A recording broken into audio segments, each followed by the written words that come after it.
The untold truth about Attica prison's darkest secrets. If you're bold enough to enter the darkest chapters of America's prison history, hit subscribe, like, and comment, because what you're about to hear is nothing like the stories they teach in textbooks. The most terrifying truth about Attica prison and its violent history. The storm arrived before the rain. On a gray September morning, State Inspector Maya Torres stepped through the gates of Attica Correctional Facility, the cold wind biting through her jacket. She'd been called in after an unusual internal report surfaced, a memo referencing sealed files from 1971, files that had never been fully reviewed by outside investigators. She had expected resistance. She had expected silence. She did not expect the first call to come before she'd even reached her temporary office. Inspector Torres, a correctional officer, said through rushed breaths, "We found something in the old administrative wing. You'll want to see it." Minutes later, she was standing in a forgotten hallway behind D Block, a corridor that had been closed off since the early 1980s. The air felt heavier there, as if it carried the weight of everything left unsaid after the uprising decades earlier. An officer pointed to a metal maintenance door. "We were clearing storage. This was jammed shut. Look inside." Maya pulled her gloves tight and stepped in. The room was small, barely the size of a closet, but the sight inside made her pulse rise. Stacked crates labeled, "Archive, Restricted." Dusty folders marked with dates from the week of the uprising. And on the top crate, resting by itself, a single envelope sealed with a faded red stamp. Maya lifted the envelope carefully. It was worn at the corners but intact. On the front, in handwriting that looked rushed and uneven, were 3 words. "Do not release." She opened it. Inside was a short, typed statement. The paper had yellowed, the ink fading in spots, but the message was still clear enough to read. Multiple warnings were sent before the incident. These warnings were not logged, not reported, and not acted upon. The consequences were avoidable. Maya's breath caught in her throat. Warnings? Unlogged? Before the uprising? She turned to the officer.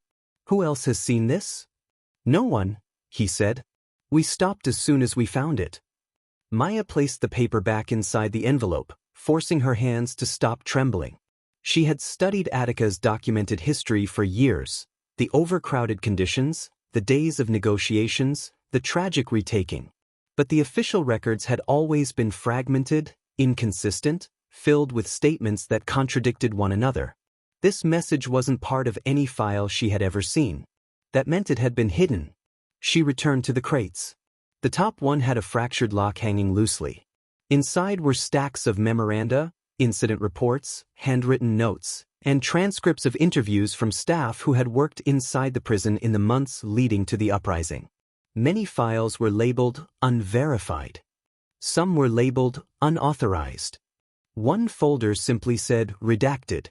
Maya sifted through them until another document caught her eye, a typed report describing a series of inmate complaints from early 1971.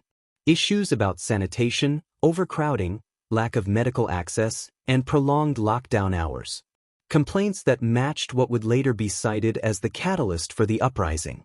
But attached to the back of that report was something she'd never seen referenced in any official summary, a memo from a senior staff member warning of communication failures and internal tension between different administrative teams. A warning that had not been acknowledged publicly. A warning that, according to the memo, was dismissed due to internal disagreements. Maya felt the uneasy chill deepen. Why hadn't this been examined decades earlier? Why had these files been sealed, mislabeled, and buried behind a locked door? And who had written the "do not release" message? Before she could gather her thoughts, another officer hurried down the hallway. "Inspector Torres, you need to come back to control. There's been something else." Maya followed him quickly. Inside the surveillance office, a technician pointed at a screen showing one of the administrative corridors. A janitorial cart was parked near a supply closet. But that wasn't the strange part. Someone, unseen and fast, had slid a folder under the door just minutes earlier. The technician paused the footage. Maya bent closer. The folder was thin, unlabeled. And on the front, faint but unmistakable, was the same faded red stamp she'd seen earlier. The investigation had just begun, and someone inside Attica didn't want it to continue. Inspector Maya Torres stared at the paused surveillance image, her mind racing. Someone inside Attica had deliberately placed a folder in a restricted hallway, a folder marked with the same faded red stamp as the sealed envelope she found earlier. Someone knew she was investigating. Someone wanted to guide her or warn her. Either possibility was dangerous. Maya and Officer Rourke hurried toward the supply closet where the folder had been slipped. The hallway was unusually quiet, the hum of the fluorescent lights echoing in the emptiness. When they reached the door, the folder still lay untouched on the floor. Maya crouched and picked it up. No label. No markings except the red stamp. She opened it carefully. Inside were 6 photocopied pages, each from different dates, but all within 1 month of the 1971 uprising. These were not reports from investigators. They were internal memos exchanged between mid-level staff. Messages about overcrowded dorms. Reports of broken ventilation. Complaints regarding reduced recreation hours. Notes describing escalating tension among inmates. But one memo stood out immediately. It was dated 2 weeks before the uprising, written by a corrections captain Maya had never seen in official summaries. The memo warned administrators that inmate frustration was reaching a critical threshold, and that leadership needed immediate action to prevent a major incident. At the bottom, in a different handwriting, someone had scribbled, "This is excessive. Not for public record." Maya's jaw clenched. This wasn't just a missing file. This was evidence of warnings intentionally kept off the books. Rourke exhaled sharply behind her. Someone hid these for a reason. Or someone kept them alive for a reason, Maya replied. The question is who? She returned to her temporary office and spread both sets of documents across the desk, the sealed envelope, the hidden memos, and the red-stamped folder. Patterns were beginning to form. Certain names appeared repeatedly. Certain concerns re-emerged month after month. As Maya read deeper, a name resurfaced again and again, Deputy Warden Alan Greer, a figure barely mentioned in official historical accounts. But here, in these hidden memos, he was everywhere, signing off on denied repairs, rejecting requests for additional staff, dismissing inmate grievances. One memo cited a proposal to increase mental health access. Greer had written, "Insufficient resources. Revisit next quarter." Another proposed improvements to sanitation. Greer wrote, "Unnecessary expenditure." And then there was a third memo, this one more concerning. It referenced communication breakdowns among administrative teams responsible for daily operations. Greer's note, "We cannot acknowledge a breakdown. That would imply fault." Maya leaned back, staring at the ceiling. History remembered the uprising as a tragedy born from systemic issues, overcrowding, poor conditions, lack of rights. But these documents told a deeper, more troubling story. Warnings were present, but decisions were made to ignore them. Her phone buzzed. It was the technician from surveillance. "You should come back. We found something else." Minutes later, Maya stood in the control room again. The technician pulled up footage from 2 hours earlier, a grainy angle of a lower hallway.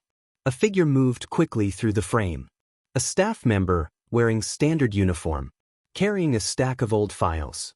"Pause there," Maya said. "Zoom in." The technician enhanced the frame. The staff member's badge number was barely visible, but legible enough. Number 1473, Officer Daniel Ricks. "Is he on duty?" Maya asked. Rourke shook his head. "Not today. He requested the day off." "Where is he now?" "Not sure. He hasn't checked back in." Maya's pulse quickened.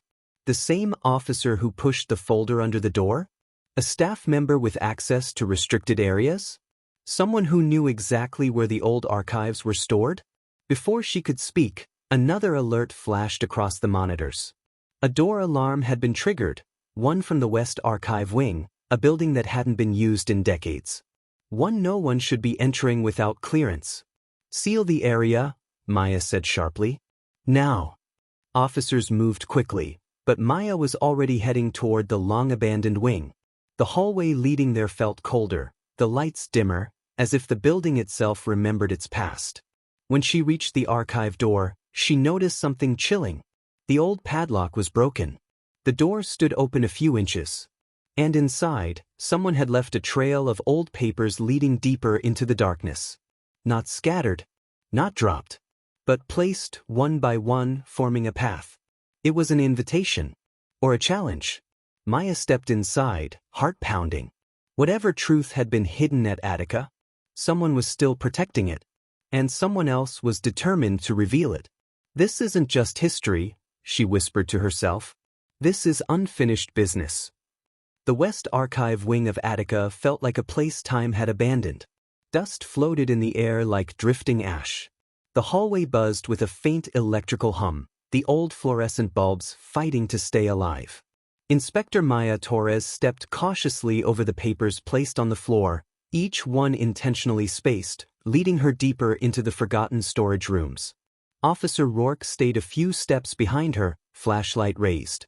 "These papers aren't random," he muttered. "Someone wanted you to follow this." Maya nodded. "Someone wants this story uncovered, but on their terms."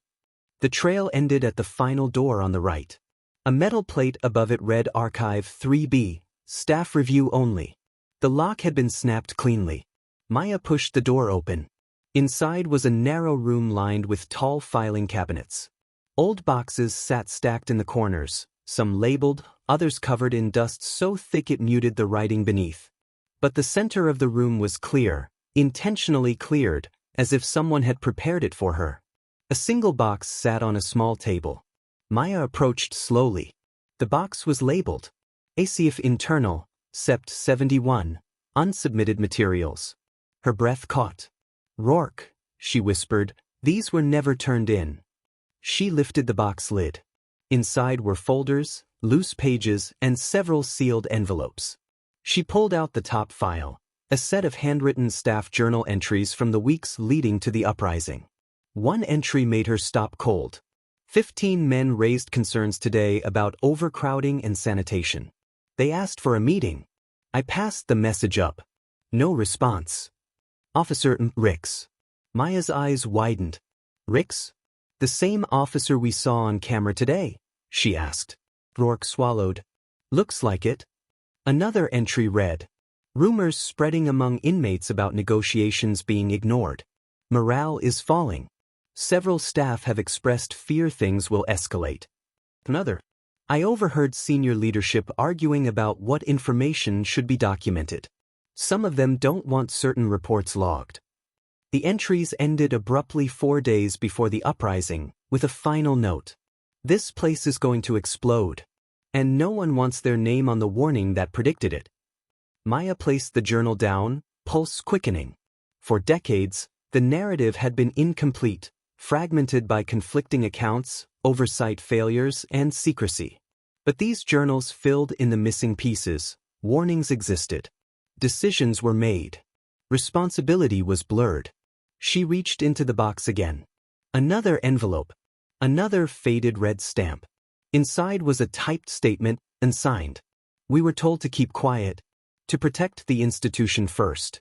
To protect the public image second. The truth was never part of the plan. Rourke looked at her. This is bigger than we thought. It's the foundation of the whole story, Maya replied. The uprising didn't come out of nowhere.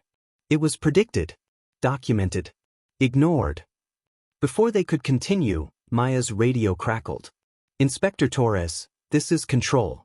We located Officer Daniel Ricks. He's requesting to speak with you. Says it's urgent. Maya and Rourke exchanged a glance. Where is he? Maya asked. He's waiting in interview room 2. Maya hurried back across the prison, her mind spinning. If Ricks had been leaving documents around the facility, he might hold answers no historical record had ever captured. When she entered the interview room, Ricks sat at the table, shoulders tense, hands clasped tightly.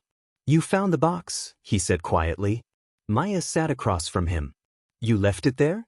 He nodded once. I thought it would stay buried forever.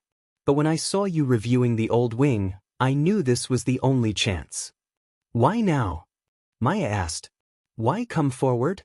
Rix hesitated, eyes lowering. Because I was there in 71. I was young, one of the rookies. I filed those warnings. I logged complaints.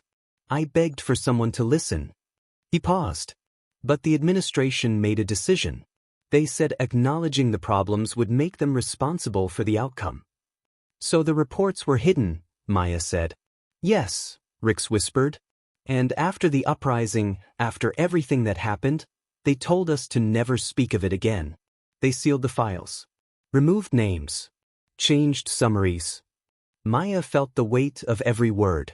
History says the tragedy couldn't have been prevented, she said slowly. Rix shook his head. But it could have. And they knew it. Silence filled the room. Maya closed her notebook. I need to take all of this to the commission. It will change everything. Rix looked up, eyes hollow. Be careful, he said. People protected those decisions for decades. And not all of them are gone. Maya stood. She knew the truth now. And she also knew that exposing it would send shockwaves far beyond Attica's walls. As she left the room, the cold wind echoed through the corridor, a reminder that history, no matter how deeply buried, never stays silent forever. If you think this story was intense, you're not ready for the next one. Hit subscribe so you don't miss it.